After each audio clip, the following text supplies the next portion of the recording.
제가 첫 시간에 오늘 그동안에 한 6시간 이렇게 들으면서 궁금했던 점이나 또 더 알고 싶은 이런 면 있으면 저 질문을 만들어 오라고 하셨죠?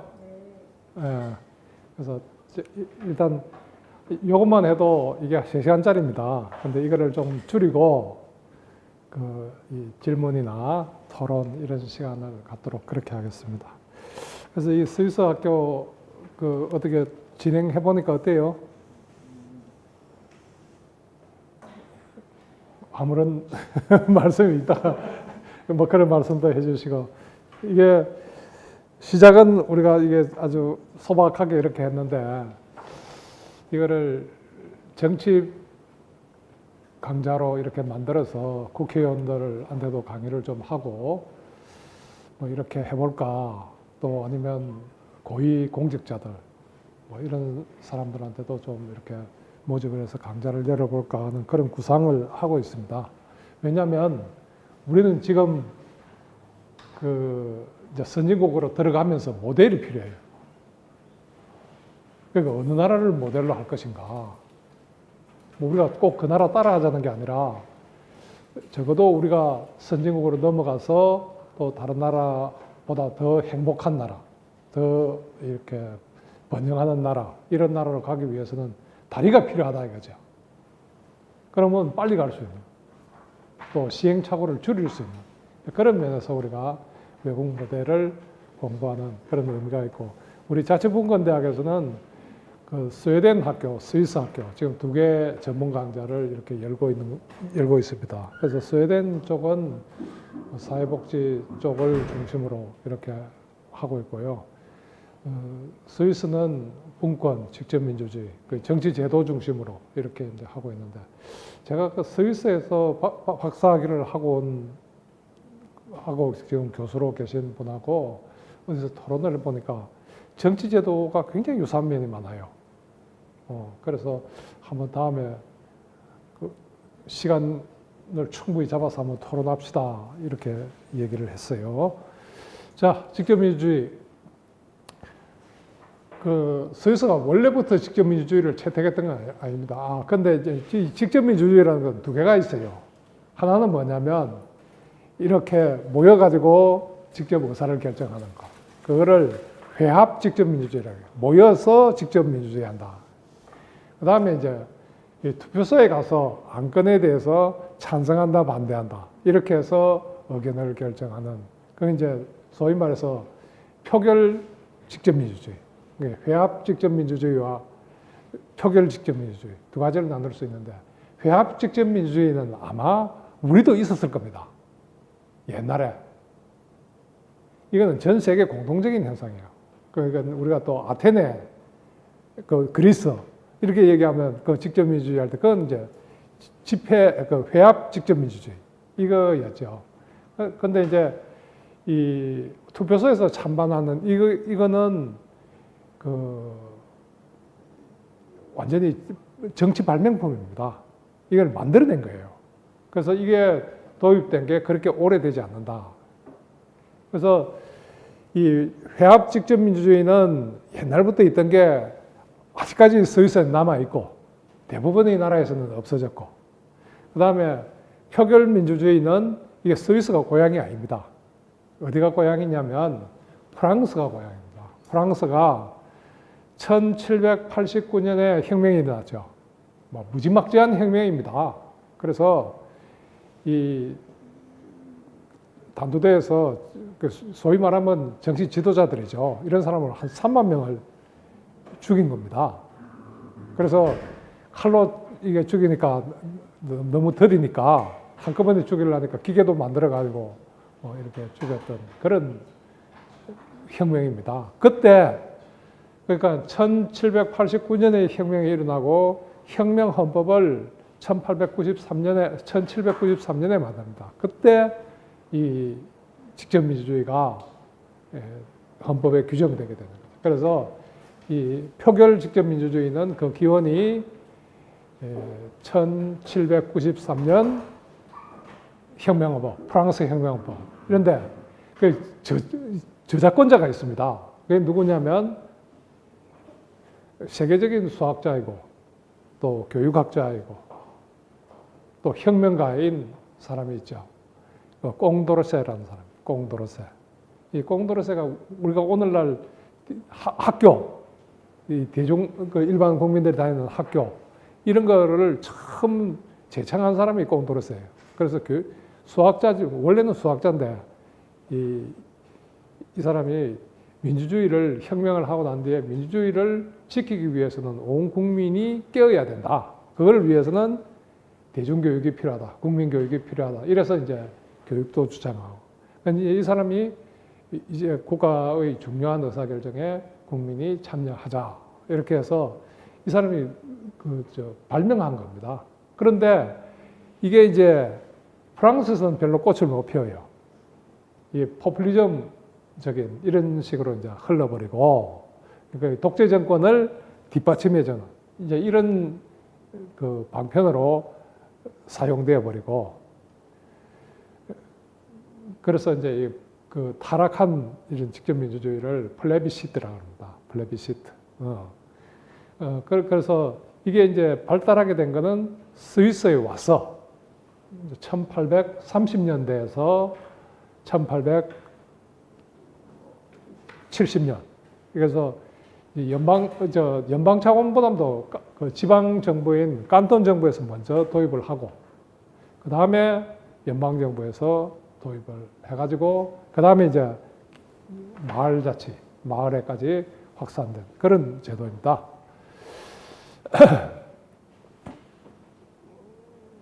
이게 왜 선거제도 개혁부터 먼저? 그래서 지난번 안성호 원장님 강의하실 때 사례들을, 직접민주주의 사례를 여러 개 들었던가요? 교재를 보니까 사례가 여러 개 있더라고, 안 교수님. 그래서 몇 가지만 겹치지 않는 그런 범위에서 몇 가지만 얘기를 하면, 요즘 우리 선거법 개정이 지금 때문에 지금 여야가 갈라져가지고 국회가 문을 닫고 있죠. 그만큼 선거법 개정이 어려운 겁니다. 그래서 선거법 개정은 헌법 개정보다 더 어렵다. 왜? 이해관계가 얽매여 있기 때문에. 그러면 이해관계가 없는 사람이 누구예요? 선거법 개정에 이해관계가 없는 사람. 일반 국민들이잖아요. 그래서 국민들이 나서야 선거법이 제대로 개정된다. 지금 패스트트랙에 올라가 있는 선거법 그거요, 개정 아니라고 할 수도 없어요.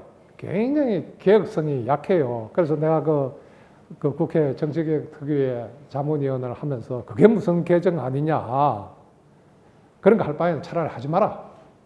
왜냐면 비례 대표를 도입한다 해놓고 그 비례성을 아주 눈꽃만큼만 인정하고 있어요. 그런 거 도입하는 게 그건 무슨 의미가 있냐. 도입하려면, 그러니까 노무현 대통령께서, 제가 노무현 대통령 자주 뵀어요. 저한테 항상 하는 말씀이 이거예요. 개혁은 작은 개혁도 힘들고 큰 개혁도 힘들기는 마찬가지다. 이왕이면 개혁하려면 똑바로 하자. 제대로 하자. 이건데 이번에 선거법 연동형 비례제도, 그건 독일은 유일하게 독일에서 하고 있습니다. 근데 다른 나라는 100% 하는데 독일은 50%도 안 해요. 근데 우리나라 와가지고 10% 하자는 겁니다. 근데 그것도 지금 어렵잖아요. 왜? 정치적 이해관계가 맞물려 있기 때문에. 그래서 스위스에도 이 일당이 한 60년간 절대 다수를 차지해가지고 정권을 좌지우지합니다. 절대로 안 바뀌어요. 그래서 국민들이 국민 투표를 국민 발안제를 도입하고 난 다음에 바뀌게 됩니다. 그래서 국민 발안제를 도입해도 국민들이 처음에는 찬성을 안 해요. 그리고 세 번째 해가지고 1919년 1918년. 그러니까 이게 1차 대전 전후죠. 그죠? 1차 대전은 그때 이제 이게 직전에 이게 고쳐진 거예요. 그래서 이 선거법을 바꾸니까 결과가 어때요? 선거 전에는 이 자유당이 189석 중에 103석을 차지했어요. 그런데 선거법을 국민들이 바꿨어요. 국민들이 발언해가지고 국민들이 결정한 거죠. 그렇게 했더니 총 189석 중에 제1당이 60석으로 줄어들더라. 그러니까 3분의 1이 안 되는 거예요. 처음에 과반수가 넘다가. 그러니까 이제 이렇게 되면서 스위스에서는 다당제가 확립이 됩니다. 그래서 어느 당도 3분의 1을 넘지 못하는, 그래서 다른 당하고 연대해야만 정부를 구성할 수 있는 그런 형태가 갑니다. 그래서 요즘 우리말로 하면 협치를 해야만 정부를 구성할 수 있는 그런 식이 되고, 스위스에는 한 걸음 더 나아가지고 모든 그 유력 정당은 다 정부에 참여하는 이제 그런 형태가 되는 거죠. 그래서 제가 이걸 보고 그때 이 우리나라에서 비례대표 도입 운동을 하는 사람한테 내가 그랬어요. 야, 차라리 헌법 개정 운동을 하자. 헌법 개정을 해서 국민들한테 이 헌법을 바꾸고 선거법을 제안할 수 있는 그런 걸 줘야 비로소 선거법이 개정될 거다. 그 이해관계가 얽매여 있는 이 정치인들은 그걸 정치인 카르텔이라고 합니다. 정치인. 자기들끼리 카르텔을 맺어가지고 절대로 양보를 안 합니다. 예를 들어서 이 국회의원 보좌관 줄이는 거. 이게 전 세계에서 국회의원 보좌관이 우리나라에 제일 많아요. 예를 들어서 스위스나 스웨덴 이런 데는 국회의원 보좌관 한 명도 없어요. 그리고 국회 의원실도 없어요. 로비에 써가지고 그냥 얘기하는 거예요. 그리고 얘기 좀 깊이 하려면 자기 돈 내고 국회 지하에 가면 카페가 있습니다. 그 카페에 가서 자기 돈 내고 커피 사 먹으면서 얘기하는 거예요. 근데 그것도 세비, 이런 건 국회의원들 막 싸우다가도 자기들 이해관계가 걸리면 의기투합해가지고 당장 결정하죠. 근데 누가 막아야 되겠어요? 막을 수 있는 건 국민밖에 없다. 그래서 이 국회의 변화, 이거는 또 국민들이 이런 직접 국민 발언권, 국민 투표권을 가질 때 가능해지고, 또 그래야 국회의 신뢰도가 높아집니다. 그래서 스위스는 국회에 대한 국민 신뢰도가 한 66%, 67% 이렇게 됩니다. 우리는 얼마죠? 국회에 대한 신뢰도. 우리는 지금 한 15%. 또 어떤 여론조사에서는 1.8% 이렇게 얘기 또 나오고. 그런, 이제 기준을 뭐로 하느냐에 따라서 조금 차이가 있지만, 근데 하여튼 이 국회에 대한 신뢰도, 이걸 높이기 위해서도 누군가가 뒤에서 통제를 해주면 오히려 신뢰가 높아지죠. 잘못되면 국민들이 발표한다. 그렇기 때문에 국회는 믿을 수 있다. 뭐 이렇게 되잖아요. 그 다음에 두 번째, 탈핵. 요즘 탈원전 때문에 난리죠. 저도 젊을 때는 탈원전에 찬성을 했어요.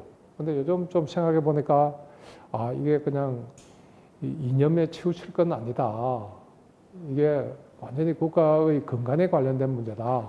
그래서 이거 탈핵을 하기 위해서는 국민적 합의가 필요하다. 이걸 일방적으로 밀고 나가서는 안 된다. 그러니까 이게 정권 바뀔 때마다 바꿀 수는 없잖아요.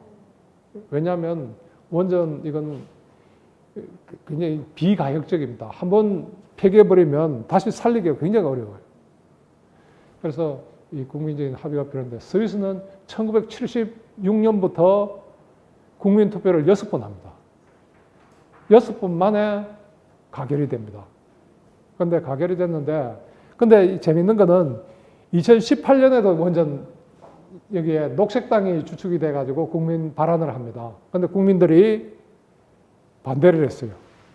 45.8%만 찬성을 하고 이래서 부결이 됐어요. 그런데 2018년 5월 21일에 통과가 됐어요. 이게 뭐냐, 이게. 이 안은 굉장히 급진적인 안입니다. 2029년까지 모든 원전을 올스톱한다. 굉장히 급격한 안입니다. 그래서 국민들이 부결을 시킨 겁니다.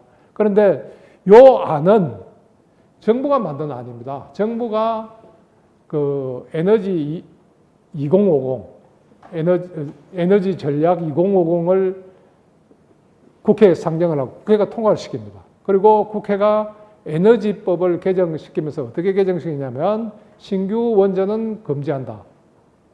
기존에 5개의 원전이 있는데 이 원전은 안전성이 입증되는 한 운행을 계속한다. 이렇게 이제 절충안을 해가지고 했더니 이제 국민들이 찬성률이 높아요. 58.2%가 찬성을 해서 통과를 시킵니다. 그러면 우리의 경우 이런 어떤 일단 법률로 정해야 됩니다. 근데 내가 요거를 쓰면서 우리나라의 원전에 관련된 모든 법을 다 찾아봐도 어디도 탈핵이라는 말이 없어요. 탈원전이라는 말이 없어. 그러면 법률에 아무 언급이 없는데 행정부가 탈원전을 결정할 수 있냐? 어느 나라도 그렇게 하는 나라가 없어요. 독일도 그 원자력법을 개정해서 그랬고, 최근에 그 대만에서도 했죠. 국민투표. 그것도 대만 에너지법을 찬성하느냐 반대하느냐 여기에 대한 겁니다. 일단 법률에 규정하는 겁니다. 근데 요거 신에너지법, 그 에너지법 개정안, 요거는 누가 반대를 했냐면 스위스의 그 우익단체가 있어요. 그 스위스 국민당. 약간 포퓰리즘적인 그런 정당인데 여기서 굉장히 비판적이에요. 그래서 법률안을 의회가 통과시키자 그 법률안을 비토하자고 국민투표를 제기한 겁니다. 그런데 국민들 다수가 찬성을 해서 탈원전을 이제 가결을 시킨 거죠. 그래서 결국은 이 법률안을 통과시킨 겁니다. 그 다음에 이제 기본소득인데 우리나라에서 지금 경기도하고 지금 기본소득 많이 거론이 되는데 스위스에서는 조건 없는 기본소득을 헌법 개정안으로 제안을 합니다. 그래서 성인들에게는 약 300만 원, 월 300만 원씩 지급하자. 미성년자한테는 약 75만 원을 그냥 주겠다. 이렇게 했는데 23%만 찬성을 하고 77%는 반대를 했어요. 그래서 부결됩니다. 최저임금도 마찬가지. 시간당 22%로 하자고 이것도 헌법 개정안입니다. 그래서 국민투표에 붙였더니 23.7%만 찬성을 하고 77%가 반대를 해서 부결이 됐습니다. 그런데 재밌는 거는 여기에 제안했던 부결당한 발안자들 또 우리가 승리했다 이렇게 얘기하고 또 여기에 반대했던 다수 또 우리가 승리했다 이렇게 얘기해요. 그래서 이 국민투표나 특히 국민 발안 이런 거 하는 데는 굉장히 부담 없이 합니다. 그리고 즐겁게 합니다. 그런데 왜 이 사람들이 소수인데 이겼다 그러느냐, 승리했다 그러느냐. 그 이유는 이겁니다. 비록 이번에는 우리가 졌지만 다음에 우리가 또 이길 수 있다. 그리고 이런 이슈를 국가적인 아젠다로 부각을 시켰다. 그래서 어딘가는 법률 개정이든지 뭐 국회 의결이든지 정부 정책이든지 어딘가는 계속 반영될 거다 하는 거죠.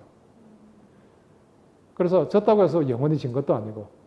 그리고 아까 그 탈원전 이것도 6번 만에 통과되잖아요. 그래서 이 스위스에서 이 국민 투표, 국민 발언은 사생결단 이렇게 하지 않습니다. 굉장히 부담 없이 이 열린 마음으로 이렇게 토론도 하고 또 투표도 그렇게 합니다.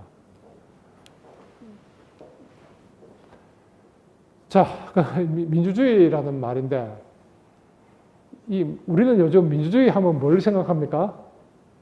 어느 백과사전 봤더니 민주주의란 대의민주주의를 말한다. 뭐 이런 식으로 적어놨어요. 그런데 이렇게 생각하게 된 것이 얼마 되지 않습니다. 그 민주주의라는 것은 원래 이 그리스 때부터 프랑스 혁명, 미국 혁명, 이때까지만 하더라도 직접민주주의입니다.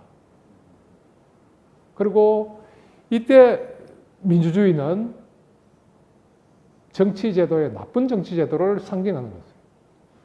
그래서 욕하는 말이었어요. 민주주의는, 그러니까 누가 민주주의자다 하면, 그 형편없는 사람, 나쁜 사람, 이렇게 생각을 하게 된 거예요. 이제 그러다가 이 대의민주주의가 이제 등장한 거는 언제냐. 뭐 영국에서 등장을 했지만 그게 일반화된 거는 미국 독립혁명. 그 후에 이제 일반화된 거예요. 그래서 그런데 미국에서는 민주주의라는 말을 쓰질 않았어요. 그래서 미국에서는 공화주의라고 표현했어요. 공화주의. 대표자들이 정치적인 결정을 하는 거.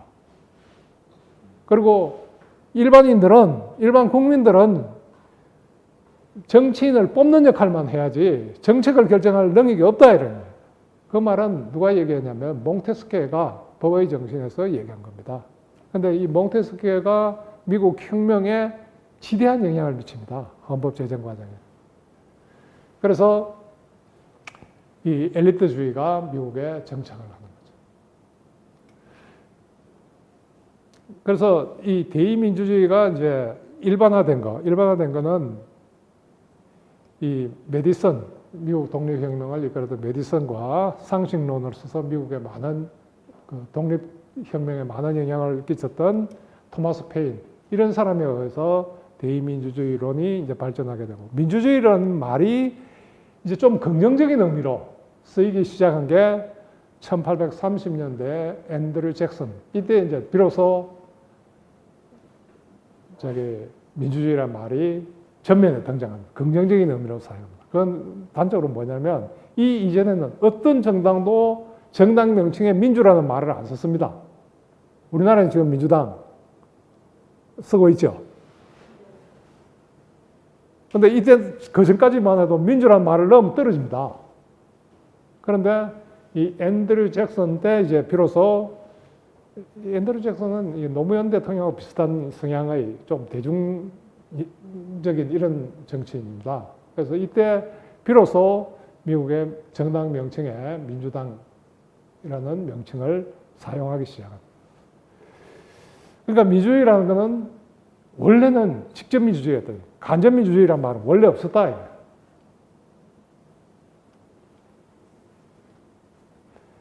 그래서 이 직접 민주주의, 여기는 이제 표결 직접 민주주의입니다. 제가 지금부터 설명한 것은 표결 직접 민주주의. 이 원저자는 루소입니다. 루소. 그러니까 루소인데, 루소는 이 영국의 대의 정치가 그때 당시에 유럽에서는 제일 선진 제도라 했습니다. 그래서 많은 사람들이 영국을 본받아서 대의 정치를 해야 된다, 이런 주장을 하는데, 루소는 이걸 근본적으로 부정합니다. 그래서 영국 정치 제도를 가리켜서 루소는 이 사회계약론에서 뭐라고 얘기하냐면, 유권자들은 투표일에만 자유롭다. 투표가 끝나면 다시 노예가 된다.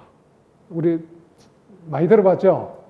예, 그게 루소가 한 얘기입니다. 그러면서 법률은 국민들이 직접 만들어야 된다. 그래서 국민의법이 원칙이다. 이거를 위임하면 국민은 노예로 된다. 이런 주장을 했는데, 프랑스 혁명 당시에 이 루소를 어떻게 실천할 것인가, 루소의 이론을, 이걸 가지고 혁명가들 사이에 굉장히 치열한 논쟁을 합니다. 그래서 서로 죽이기까지 합니다. 그래서 여기 아까 말하는 꽁도르세가 로베스피에르한테 살해당합니다. 그런데 아이러니하게도 아까 말하는 1793년 혁명 헌법은 꽁도르세가 초안한 겁니다. 그리고 체포돼 가지고 살해됩니다.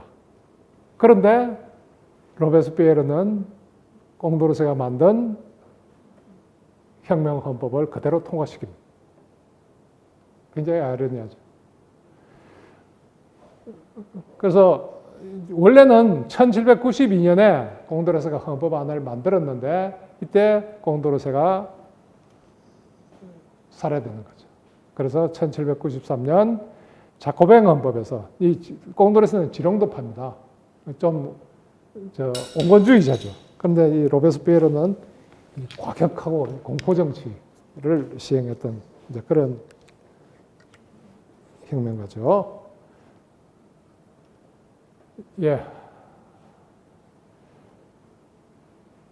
그래서 칸톤 차원에서 이 1830년대 경생운동, 60년대 민주주의 뭐 이렇게 해서 도입되고 연방 차원에서는 1874년에 도입이 됩니다. 그리고 계속 이제 부분 확대가 됩니다. 91년에도 또 확대가 되고. 그래서 아까 그 선거법이 개정되는 게 바로 이겁니다. 그전에는 헌법안을 개정하려면 헌법 전체에 대한 개정안을 내야 되는데 개별적 안에 대한 헌법 개정안을 국민들이 직접 발의할 수 있게 된 게 1891년. 그래서 1918년까지 3번 그 선거법 개정을 위한 비례대표를 위한 선거법 개정이 국민들에 의해서 발안되었던 거죠. 그래서 스위스에서 이 비례민주주의가 도입된 것은 이 덕분입니다. 부분적인 헌법 개정안이 개정을 할 수 있는 국민 발언할 수 있는 권한이 국민에게 부여된 그 덕분이다. 이렇게 볼 수 있는 거죠. 자, 그러면 스위스에서 왜 이 직접민주주의가 도입되었는가? 그게 요즘 우리 상황하고 비슷합니다. 이때 당시에 유명한 정치인이 있어요. 알프레드 에셴. 이 사람 동상이 쭈리역 앞에서 딱 나오면 제일 번화가에 있습니다. 딱 나오면 바로 이 사람 동상이 보여요. 그 정도로 이제 영향이 큰 사람이었는데, 이 사람 하에서는 모든 정치가 이 애쉬가 개입 안 하면 어떤 일도 안 되고, 애쉬가 개입하면 모든 일이 이루어지고, 뭐 이런 정도로 영향력이 컸던 이런 사람입니다. 그래서 이 또 철도왕이었어요. 그래서 알프스에 이 철도 놓은 사람도 이 사람이에요. 그거를 위해서 또 그 공업을 일으키고, 그래서 뭐 완전히 그 스위스를 근대화시킨 이제 그런 사람인데, 정치인으로서는 너무 권력이 집중됐어요. 그래서 이 사람이 철도 회사하고 무슨 계약을 맺으면 쭈리의 대표자로 도장을 찍고, 철도 회사의 대표로 또 도장을 찍고, 자기하고 계약을 하는 이럴 정도로 이제 권력이 강했어요. 그런데 이때 당시에 그 사업가들, 자영업 말고 이런 금융업이라든가 이게 철도 뭐 이런 그 사업가들은 굉장히 잘 나갔어요. 그런데 자영업자라든가 노동자라든가 농민들의 삶은 비참했습니다. 그래서 국민들이 생각을 해봤어요. 왜 우리가 다수인데 우리의 이익이 이렇게 무시되는가? 이렇게 하면서 이제 반기를 들기 시작합니다. 그래서 이 칼 브리클리라는 사람이 굉장히 중요한 인물입니다. 그래서 이 사람이 원시 공산주의자입니다. 그래서 미국에서 이 이상촌을 건설을 하려다가 실패하고 다시 스위스에 와가지고 이제 소비자죠. 이것도 이 사람이 효시입니다. 그래서 이 칼 브리클리가 그 쭈리의 광장에 대중 집회를 엽니다. 이 데모를 하는 거죠. 하면서 이제 이 쭈리 의원이 돼가지고 쭈리의 주 칸톤 의원이 돼가지고 칸톤 헌법에 직접민주주의를 도입하게 됩니다. 그때가 이제 1869년입니다. 얼마 안 됐죠? 그러니까 직접민주주의 전통이 이렇습니다. 그러니까 뭐 옛날부터 있었던 게 아니고 극히 최근의 일이다. 이렇게 볼 수 있습니다. 그러면 미국의 직접민주주의가 어떻게 퍼져갔느냐? 이건 완전히 스위스 영향입니다. 그래서 미국도 1890년대에서 1910년 이 사이에 그 철도 자본, 금융 자본이 정치를 좌지우지하는 이런 사태가 벌어집니다.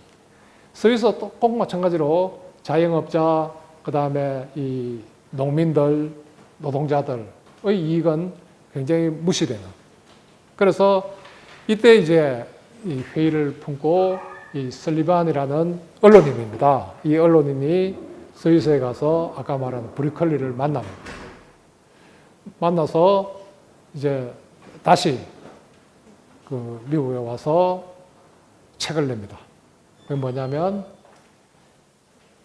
국민입법에 관한 그 책을 내는데 이 사람이 쓴 책이 당시에 성경보다 더 많이 팔렸다 하는 얘기들이 있습니다. 그래서 이 설리반의 책을 유렌이라는 사람이 읽습니다.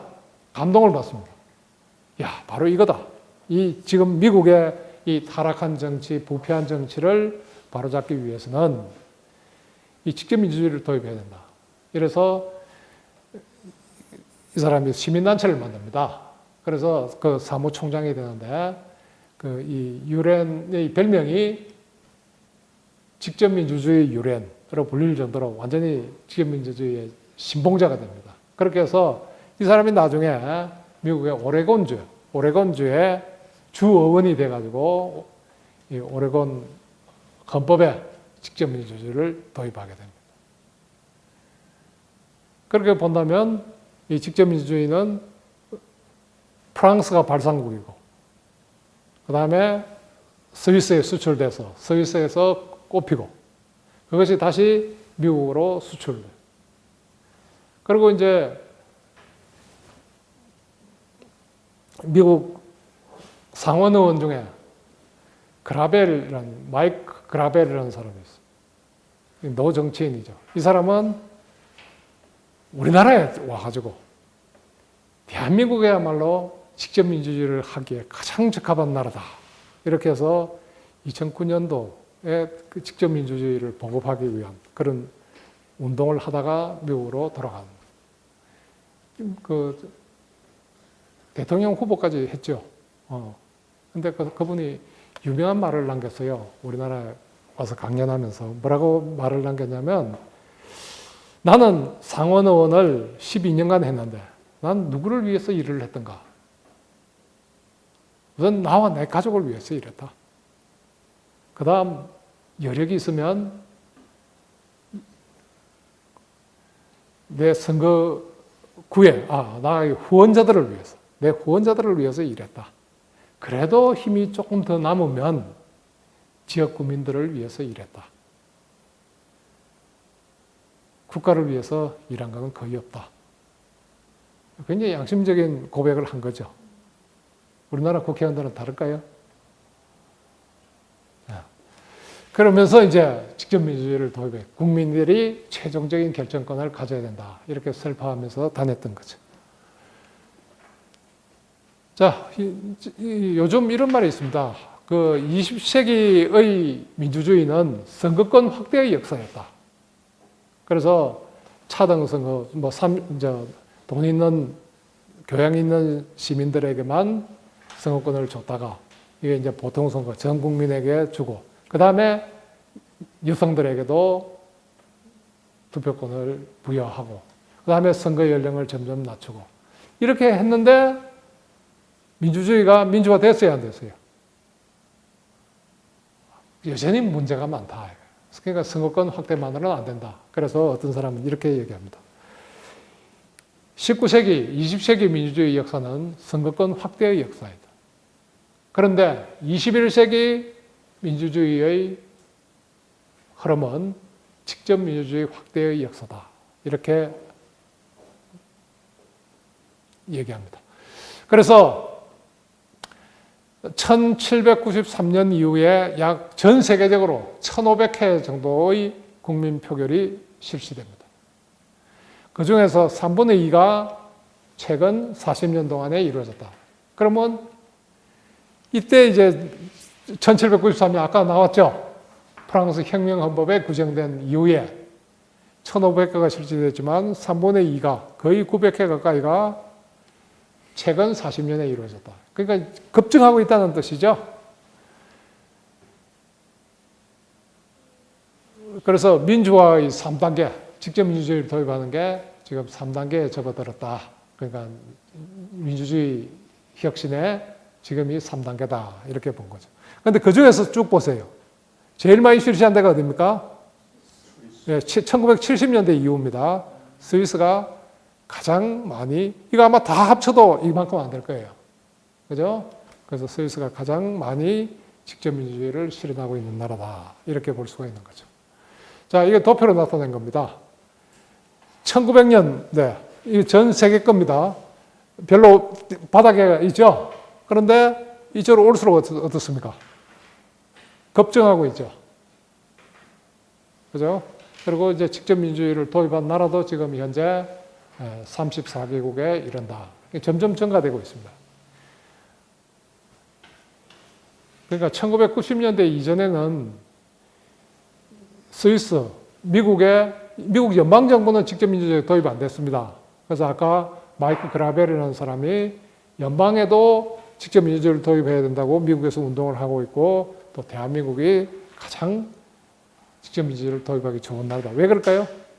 왜 대한민국이 제일 직접 민주주의를 도입하기 좋은 나라일까요?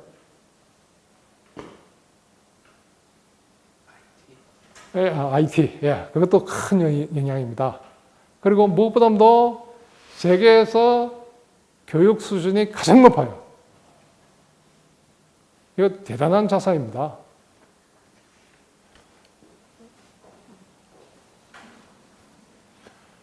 예, 그 다음에 이제 최근에 일어나고 있는 몇 가지 현상들. 지난번에 원전할 때 공론화위원회 만들었죠.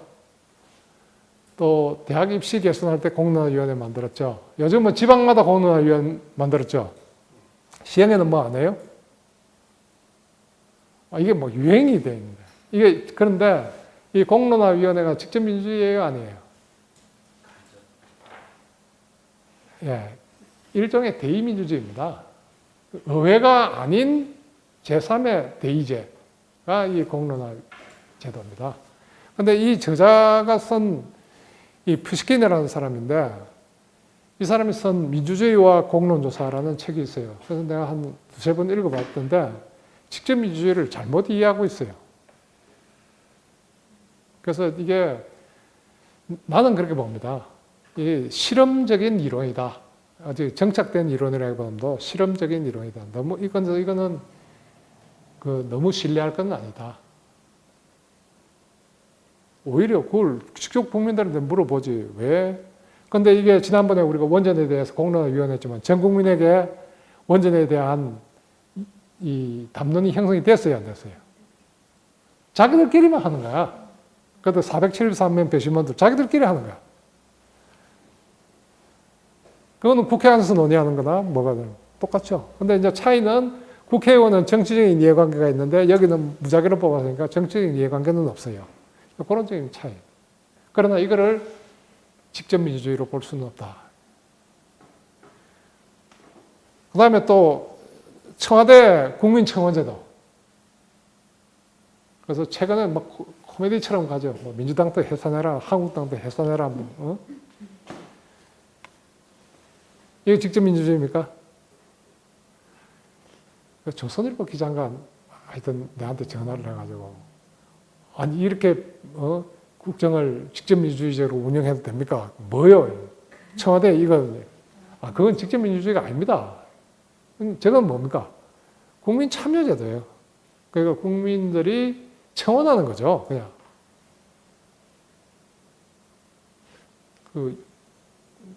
구속력이 없는 거죠. 그래서 이것도 직접 민주주의가 아니다. 그 다음에 여론조사, 국민 여론조사. 우리나라에 전 세계 특이한 게 뭐냐면 후보 단일화할 때 여론조사 해가지고 하죠. 전 세계 그런 나라 없습니다. 대한민국이 참 특이한 걸 많이 만들어요. 근데 어쨌건 의사결정을 여론조사 해가지고 하면 직접 민주주의냐. 근데 직접 민주주의에 반드시 들어가야 되는 게 뭐냐면, 이 푸시킨도 잘못 이해했어요. 숙고 정치입니다. 숙의. 이 직접 민주주의는 반드시 숙의 과정이 들어가야 됩니다. 그래서 이 감정적으로 뭐 해가지고 빨리 결정하면 감정에 치우쳐가지고 일시적으로 결정할 우려가 있죠. 그래서 이 스위스의 직접민주주의 보면 보통 안건이 제한되면 2년 내지 3년 걸립니다. 그동안에 충분한 토론을 하고 흥분된 감정 이런 게 이제 숙려기간을 충분히 갖고 그렇게 해야 이 포퓰리즘으로 흐르지 않고 그 이성적인 결정을 하게 되고 또 그걸 통해서 전 국민이 한 단계 업그레이드 되는 겁니다. 전 국민의 그러니까 스위스는 별도로 정치 교육을 안 합니다. 바로 직접 민주주의를 하는 것 자체가 가장 확실한 정치 교육이 된다. 그래서 어떤 책에서는 이렇게 얘기합니다. 스위스에서 정상적으로 이 국민 투표, 국민 발언에 참여한 국민들은 한 40세가 되면 웬만한 나라의 한 3선 국회의원 정도의 정치적 식견을 갖는다. 그게 대단한 겁니다. 그래서 이 여론조사, 이건 일시적인 거죠. 그 시점의 여론입니다. 그리고 나는 여론조사를 근본적으로 안 믿습니다. 왜냐하면 어떻게 묻느냐에 따라서 답이 다르게 나옵니다. 굉장히 조작되기 쉬운. 그런데 국민투표는 또 국민 발언은 굉장히 단순한 사안에 단순화시키는 거죠, 문제를. 그래서 찬성하냐, 반대하냐 이렇게 묻기 때문에 이 조작이 불가능한. 자, 그래서 우리나라 사람들은 이게 식자들일수록 국민 직접민주주의를 다 안다고 그래요. 그런데 학자들일수록 잘못 알고 있어요. 그래서 지난번 국회에서 치열한 토론을 하는데 지금 대법관 된 사람이에요. 그 사람이 국민투표하고 국민발언은 똑같은 건데 왜 저걸 구별하냐 이런. 결코 주장을 안 굽혀요. 그런데 이건 완전히 다른 제도예요. 뭐냐면 스위스에서 에너지법에 대해서 에너지법 개정안에 대해서 6만 8천 명이 국민 투표를 요청하는 거예요. 그러면 뭐가 되냐면 그 에너지법을 국민 투표로 제기하는 이유는 뭐겠어요? 부결시키기 위한 겁니다. 비토하기 위한 겁니다. 찬성하는 사람이 국민 투표 제기하겠어요? 제기 안 하면 그냥 그대로 확정이 되는데. 그러니까 이미 국회가 법률안을 통과시키고 난 그 통과된 법률에 대해서 그것을 부인하기 위해, 그걸 철폐하기 위해서, 비토하기 위해서 제안하는 것이 국민투표다. 그리고 이제 실제로 투표소에서 하는 건 뭡니까? 표결이죠. 그래서 우리나라 사람들은 그냥 이게 도장 찍는 이거를 국민투표로 하는데 그게 국민투표가 아니고 제안하는 거. 그리고 이제 그거를 결정하는 거는 국민표결이라고 이렇게 나는 그렇게 봅니다. 그 다음 국민 발언은 뭐냐? 이거는 만들어야 될 법을 안 만들어. 즉 다시 말해서 선거법 개정하는데 개정을 안 해. 이러면 국민들이 선거법 개정안을 발안을 합니다. 이렇게 해서 국민들이 스스로 표결해서 결정하는 거. 그러니까 이거는 이미 결정된 안을 뒤집기 위한 거. 그래서 이거를 비상 브레이크라고 합니다. 비상 브레이크. 제동을 걸기 위한 거고, 이거는 하지를 않아요. 그래서 비상 악셀레이터라고 합니다. 국민 발언. 그래서 국민들이 시동을 거는 거. 그래서 흔히들 이거는 국민 투표는 현상 유지적이다. 바꾸려는 법을 비토하는 거니까. 그리고 국민 발언은 현실 변혁적이다. 개혁적이다. 뭐 이런 얘기들을 많이 합니다. 그 다음에 이제 국민 소환은 스위스는 연방 차원에서는 없습니다. 그런데 칸톤 차원에서는 어떤 데는 있어요. 그런데 이거는 뭐냐? 임기 전에 파면시키는 거죠. 그리고 우리나라의 탄핵제도. 그거를 우리나라에서는 헌법재판소에서 하죠. 그런데 이제 여기서는 국민 소환에서는 국민들이 직접 결정하는 거죠. 이제 그래서 이거하고는 완전히 다른 제도다. 국회가 결정한 거를 부정하고자 하는 게 국민투표. 그다음에 국회가 안 하는 것을 국민들이 제안하는 것, 제안해서 통과시키는 것. 이게 국민 발언입니다. 자, 그래서 스위스의 실시 현황을 보면 지금 연방 차원에서 548건, 칸톤 차원에서 이 1970년부터입니다. 4,610건. 그 다음에 개마인대 차원, 이거는 어느 문헌에도 안 나옵니다. 내가 스위스 연방정부의 통계국에 전화를 했어요. 전화를 해서 물었더니 이틀 후에 답이 왔어요. 그래서 1981년부터 2015년까지 68만 3,377건의 국민투표, 주민투표, 주민발언이 있었다. 그러면 평균 지방에 따라서 이제 많이 실시하는 데가 있고 적게 실시하는 데가 있습니다. 대체로 독일의 권에서는 많이 실시하고 프랑스 권에서는 적게 실시합니다. 그러니까 이 제도적으로 보면 이 독일어권이 조금 더 민주화되어 있다 이렇게 볼 수 있습니다. 그런데 그래서 평균을 내면 국가에 대한 그 연방에 대한 국민투표, 직접민주주의, 칸톤에 대한 직접민주주의, 그다음에 개마인드에 대한 직접민주주의를 통틀어서 연평균 10건에서 30건 정도의 직접민주주의를 실시하고 있다. 이렇게 보면 되겠습니다. 자, 스위스에서도 이게 보면 1800년대, 1900년대 초는 별로 없죠. 근데 이제 이게 갑자기 증가하는 게 이때부터입니다. 1950년대, 1970년대, 이때 되면서 이제 급증하는 거죠. 그래서 그러면 국민들이 10건 내지 30건이면 매달 그러면 이것만 하고 있냐? 그건 아니고 1년에 4번 실시합니다. 4번 실시하는데 그 날짜가 연방 홈페이지에 나와 있습니다. 그래서 1년에 4번 지금 38년 것까지 날짜가 이미 나와 있습니다. 그래서 안건이 없으면 그냥 넘어가고 안건이 있으면 이 정해진 날에 통상 거의 대부분 이 정해진 날에 이 국민 투표를 실시합니다. 근데 이제 직접민주주의에 대한 몇 가지 오해가 있어요. 그 오해가 뭐냐면 국민들이 어떻게 정책을 결정하느냐 그런 겁니다. 근데 그래서 미국에서는 국민들은 미국 공화주의에서는 국민들은 정책 결정에 관여하면 안 된다. 그거는 엘리트한테 맡겨야 된다. 국민들은 후보자, 정치인을 뽑는 데만 능력이 있다. 이렇게 보는 거죠. 그런데 우리가 솔직히 얘기하면 우리가 대통령 뽑을 때, 국회의원 뽑을 때 알고 뽑습니까? 뽑고 나서 후회 안 해요? 나는 후회를 참 많이 해요. 저럴 줄 몰랐다. 더 어렵습니다. 근데 이게 쉬운 이유가, 오히려 정책 결정이 쉬운 이유가 단일 주제의 원칙입니다. 한 가지 주제.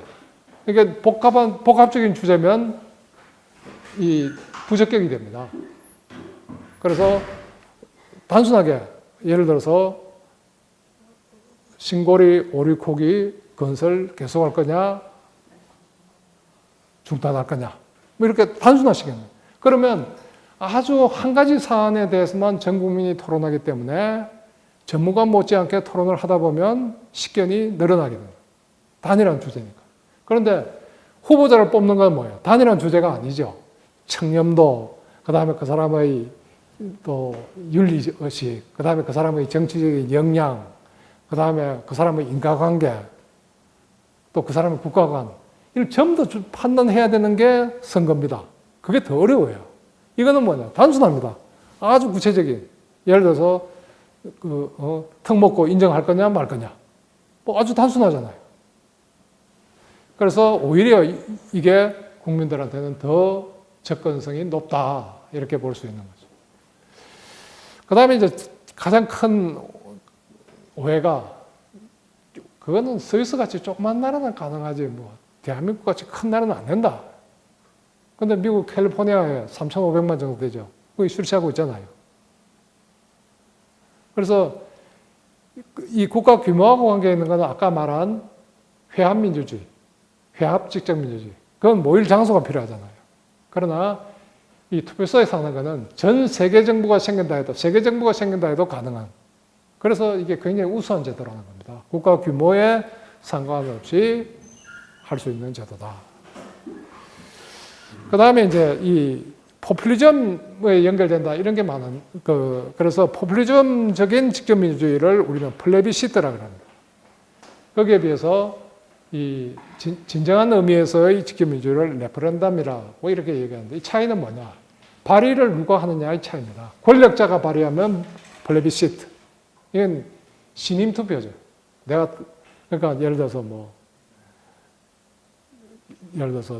남북 평화협정을 국민투표에 붙인다. 대통령이 붙인다. 이건 뭡니까? 부결되면 내 물러나겠다 이 뜻이죠. 찬성하면 그걸 기반으로 해서 내 계속 집권하겠다 이 뜻입니다. 이게 플레비시트입니다.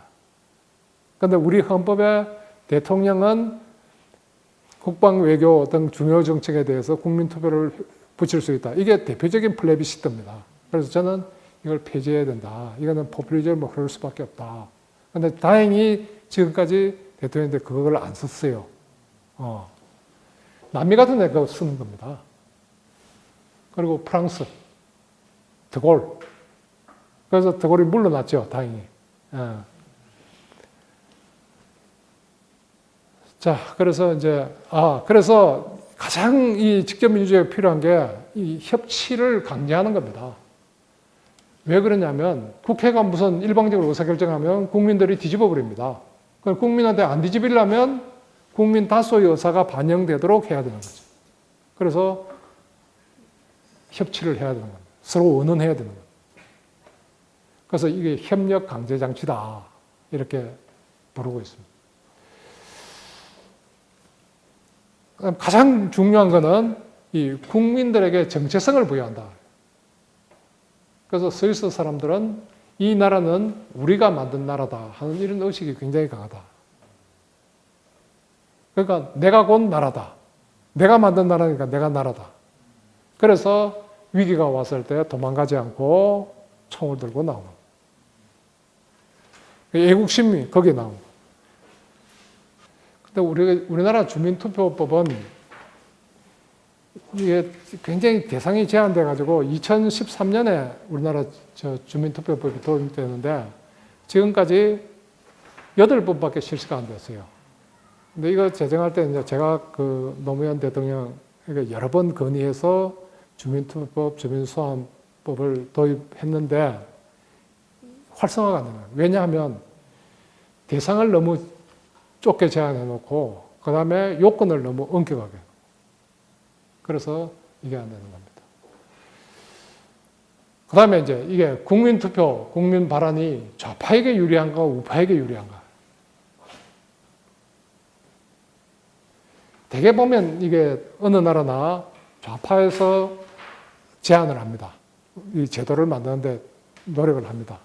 그런데 결과적으로 보면 좌파에게도 우파에게도 똑같다. 왜냐하면 기존 제도가 어떤 제도냐? 아까 내가 얘기했죠. 국민투표는 현상유지적이다. 그러면 현재 이미 좌파적인 성격을 법률들이 가지고 있으면 국민투표는 뭡니까? 현상유지적이라는데 좌파적이죠.